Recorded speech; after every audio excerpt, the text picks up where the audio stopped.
C'est l'histoire d'une jeune femme qui s'appelle Lyle Servinsky, qui a 36 ans pendant le récit et qui est une métisse de père anglais et de mère rwandaise. Elle est chirurgienne, elle travaille comme médecin de bord sur des navires d'exploration pétrolière. Elle s'embarque sur un navire qui s'appelle le Septentrion. Elle va avoir une histoire d'amour avec un personnage qui s'appelle Robert Casal. C'est le chef mécanicien du bord.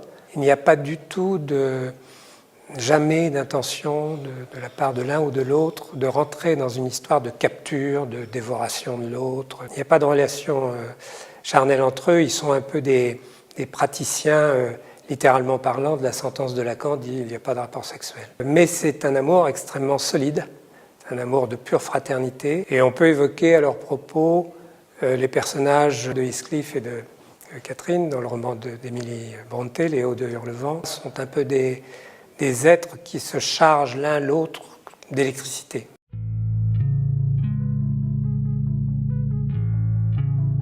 Et puis l'autre versant de cette histoire, qui est une histoire sombre, c'est le rejet et l'ostracisation de Lyle par le reste de l'équipage. C'est une très grande fille, elle fait plus d'1m85, elle est donc métisse, elle est médecin et chirurgien, elle a donc un pouvoir. Je la prénommais la princesse oblique, elle est un peu gauche. Et petit à petit, comme ça, le rejet va se cristalliser.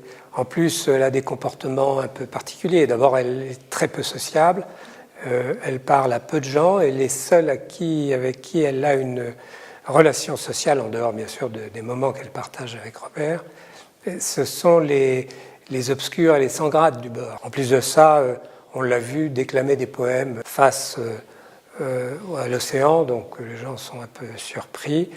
Et puis, elle a toujours eu un trouble obsessionnel compulsif, un TOC, mais ça lui fichait la paix depuis des années. Puis là, à la suite d'une algarade très violente avec un des membres de l'équipage, qui est un personnage très négatif, le TOC revient et ça se manifeste sous la forme de cris extrêmement violents et répétitifs, d'où le titre de l'ouvrage.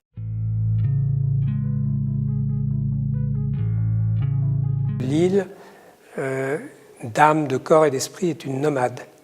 C'est quelqu'un qui a fait de l'errance son territoire, en imitant un peu les héros de la littérature nord-américaine, de Kerouac à Dos Passos, en passant par Fitzgerald. C'est une de ces figures qui, par leur présence radicalement différente et radicalement singulière, sèment un peu le chaos dans le monde. Tout ça va se cristalliser peut-être dans cet univers particulièrement clos qui est un navire.